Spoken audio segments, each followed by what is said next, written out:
Hello साथियों, स्वागत है हमारे YouTube channel best of education में। आज हम लोग जानेंगे क्लास 10th ज्योग्राफी यानी भूगोल इकाई 1 का वन एवं वन्य प्राणी संसाधन। इसका एक वीडियो बन चुका है जो पार्ट 1 है। अब ये जो वीडियो है पार्ट 2 है। तो क्वेश्चन नंबर 7 से आज देखना है टॉपिक नंबर 7 से। टॉपिक नंबर 7 लिखा है बिहार में वन संपदा के वर्तमान स्थिति का वर्णन करें। इसके लिए याद रखना कि बिहार विभाजन के बाद वन विस्तार में बिहार राज्य दयनीय स्थिति में आ गया, क्योंकि वर्तमान बिहार में अधिकतर भूमि कृषि योग्य है। मात्रा हो गया या मात्रा रहेगा मात्र 6764.14 हेक्टेयर में वन क्षेत्र बच गया है। यह भौगोलिक क्षेत्र का मात्र 7.1% है। बिहार के 38 जिलों में से 17 जिलों में वन क्षेत्र समाप्त हो गया है। पश्चिमी चंपारण, मुंगेर, बांका, जमुई, नवादा, गया, रोहतास, कैमूर और औरंगाबाद वनों की स्थिति कुछ बेहतर है, जिसका कुल क्षेत्रफल 3700 वर्ग किलोमीटर 3700 वर्ग किलोमीटर है। शेष में अक्रमित वन क्षेत्र है। वन के नाम पर केवल झाड़ झुनूट बच गए हैं।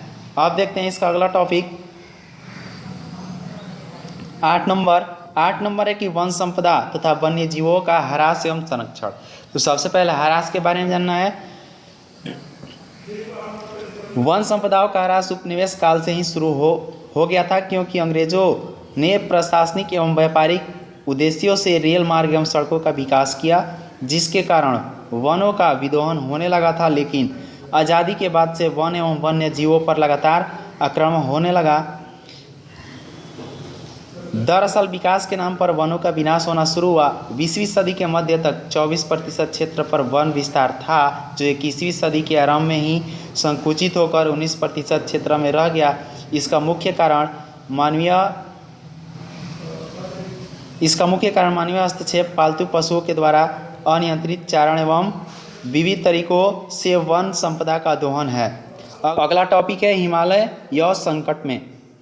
इसके लिए रखना कि हिमालय और चीड़ के प्रकार के एक सदाबहार वृक्ष है। एक औषधि पौधा है जो हिमाचल प्रदेश और अरुणाचल प्रदेश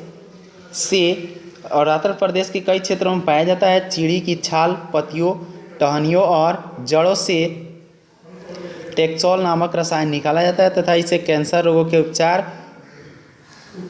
उपचार के लिए प्रयोग किया जाता है। इससे बनाई गई दवाई विश्व में सबसे अधिक बिकने वाली कैंसर औषधि है। इसके अत्यधिक निष्कासन से इस वनस्पति जाति के अस्तित्व का संकट पैदा हो गया है।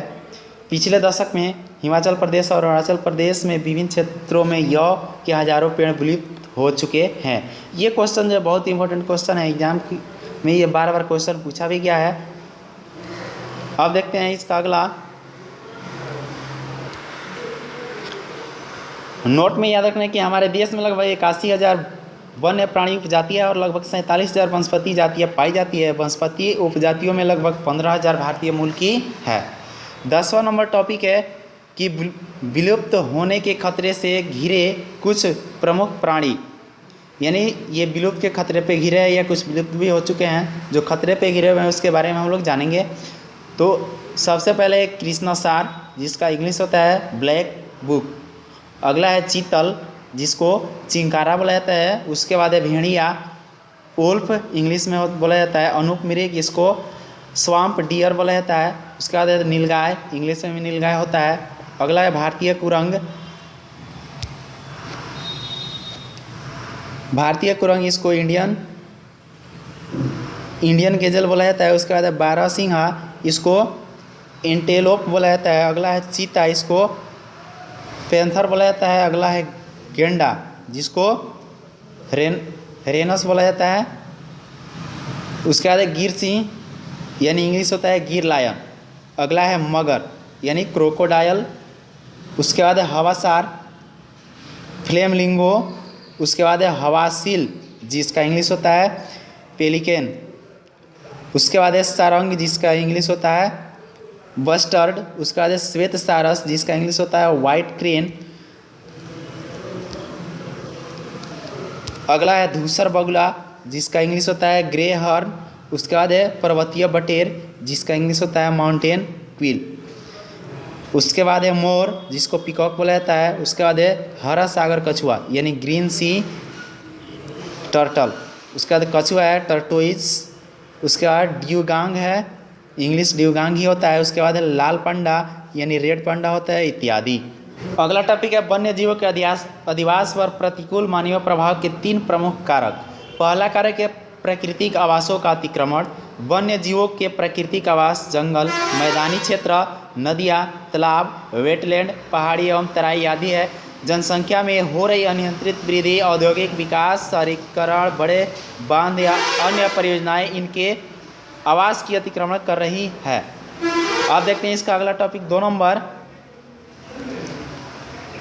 सबसे पहले उसको देखने से पहले एक नोट याद रखिएगा कि निम्न तलीय जल जमाव वाले क्षेत्र को वेटलैंड कहा जाता है। यानी कि जो निम्न तलीय जमाव होता है, नीचे जो तल का जमा हो जाता है, उसको वेटलैंड कहा जाता है। स्थानीय तौर पर इसे चौर, भांगर, मोहन टाल भी कहा जाता है। दूसरा जो पॉइंट है प्रदूषण जनित समस्या। इसके लिए याद रखना है कि बढ़ते प्रदूषण ने कई समस्याओं को जन्म दिया है। इसमें वन्य जीवों की संख्या में कमी के प्रमुख कारक पराबैंगनी किरणें, अम्ल वर्षा, हरितगृह प्रभाव है। इसके अतिरिक्त वायु, जल एवं मृदा प्रदूषण के कारण वन एवं वन्य जीवों का जीवन चक्र गंभीर रूप से प्रभावित हो रहा है। अगला टॉपिक जो है 3 नंबर, आर्थिक लाभ। आर्थिक लाभ के लिए योजनाबद्ध तरीके से खास प्रजातियों के पेड़ पौधे एवं जीव जंतुओं को स्थानीय, क्षेत्रीय या राज्य स्तर पर दोहित किए जाने से प्रजातियां संकटग्रस्त हो गई है। निरंतर शिकार भी वन्य जीवों के लिए एक बड़ी चुनौती है। रंग बिरंगी तितलियों से लेकर मेढकों, पक्षियों और जंगली जानवरों, कछुआ, तोता एवं अन्य स्थानीय परिंदों का अवैध शिकार कर इन्हें बेचा जाता है। इसकी राष्ट्रीय और अंतर्राष्ट्रीय स्तर पर कालाबाजारी होती है। चीन ऐसे वन्य जीवों के कालाबाजारी का मुख्य केंद्र है। अब देखते हैं अगला टॉपिक। अगला टॉपिक जो है 12 नंबर है, अमृता देवी वन्य संरक्षण प्रसार। ये भी बहुत इंपॉर्टेंट टॉपिक है। इसके लिए याद रखना कि अमृता देवी राजस्थान के बिश्नोई गांव जोधपुर जिला की रहने वाली थी। उसने 1731 ईस्वी में राजा के आदेश को दरकिनार कर वनों से लकड़ी काटने वालों का विरोध किया था। राजा के लिए नवीन महल निर्माण हेतु लकड़ी काटा जाना था। अमृता देवी के साथ गांव वालों ने भी राजा के आदमियों का विरोध किया। महाराजा को जब इसकी जानकारी मिली तो उन्हें काफ़ी पश्चाताप हुआ और अपने राज्य में वनों की कटाई पर रोक लगा दी। अगला टॉपिक है 13 नंबर, रेड डाटा बुक।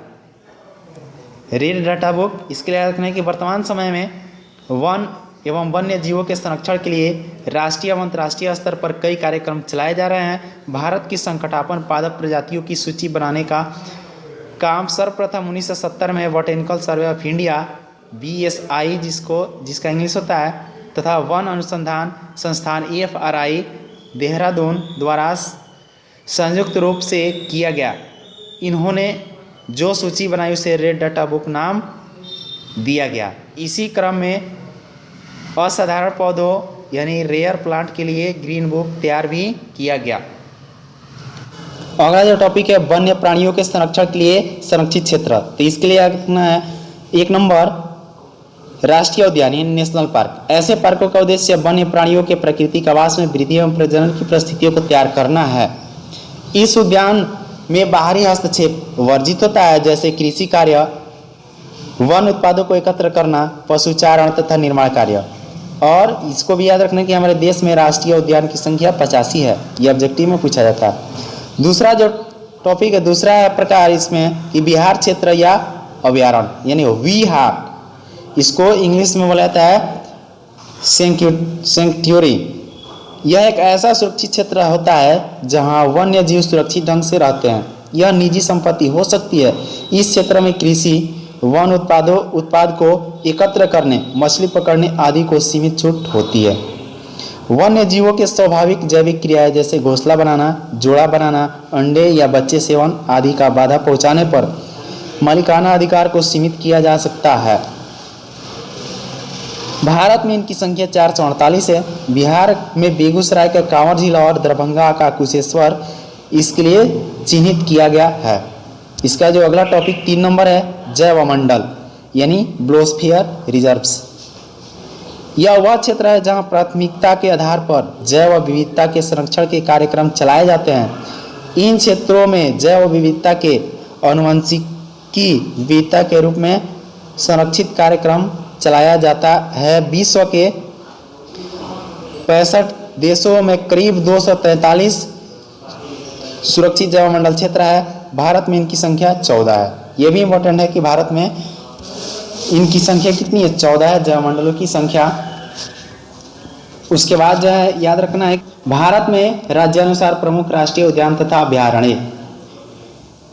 इसमें याद रखना है सबसे पहले राज्य जो होता है, राज्य में मध्य प्रदेश, और राष्ट्रीय उद्यान एवं अभयारण्य मध्य प्रदेश में कौन कौन से राष्ट्रीय उद्यान और अभयारण्य है, तो इसके लिए याद रखना है कि बांधवगढ़ राष्ट्रीय उद्यान ये उमरिया में है, फासिल राष्ट्रीय उद्यान मंडला में है, कन्हा राष्ट्रीय उद्यान मंडला और बालाघाट में है, माधव राष्ट्रीय उद्यान शिवपुरी में है, पाना राष्ट्रीय उद्यान पान्ना या छतरपुर में है, पेंच राष्ट्रीय उद्यान होशंगाबाद में है और सतपुड़ा राष्ट्रीय उद्यान भोपाल में है।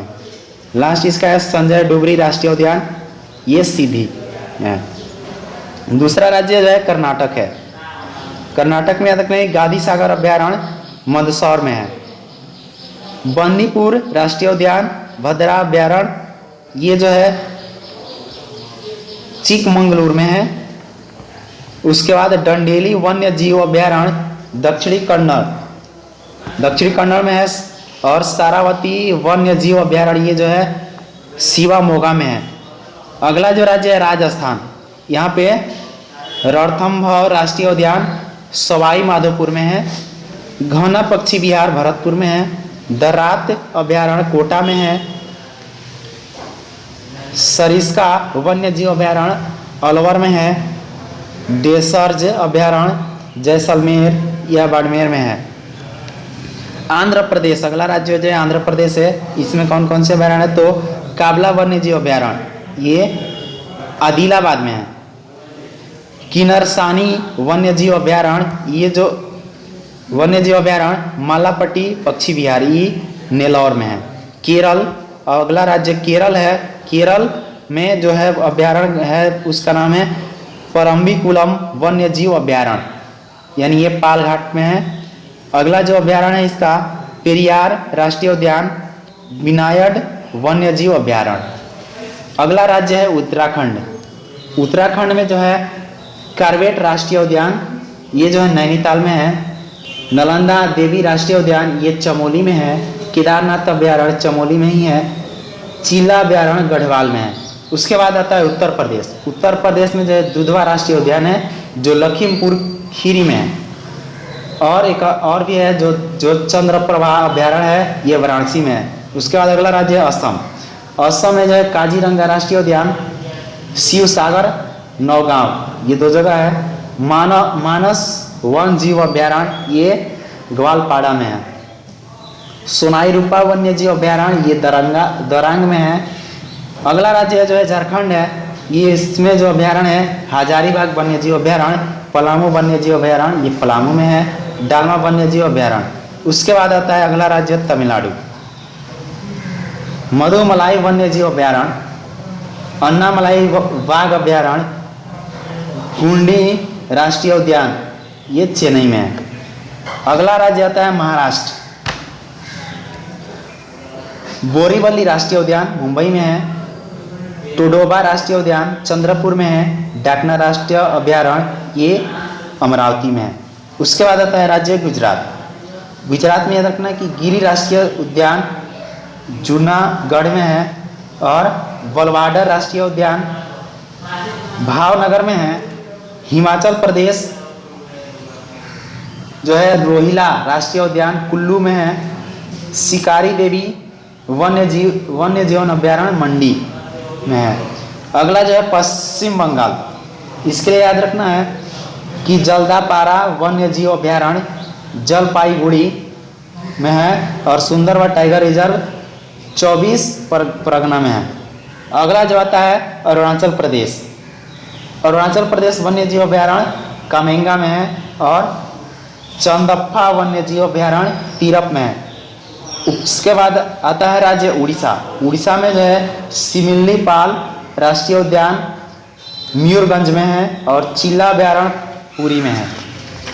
उसके बाद अगला राज्य आता है छत्तीसगढ़। ये जो है यहाँ पे इंद्रावती राष्ट्रीय उद्यान बस्तर में है, कांकेर राष्ट्रीय उद्यान कांकेर में है, कुटरू उद्यान बस्तर में है, उदयंती अभ्यारण्य रायपुर में है और तमोर पिंगला राष्ट्रीय उद्यान सरगुजा में है। उसके बाद आता है जम्मू कश्मीर, दिनगांव राष्ट्रीय उद्यान श्रीनगर में। उसके बाद है सिक्किम कंचनजंगा राष्ट्रीय उद्यान। उसके बाद है मिजोरम डंपा वन्यजीव अभ्यारण्य आइजोल। उसके बाद है नागालैंड इंटेंगी वन्यजीव अभ्यारण्य कोहिमा।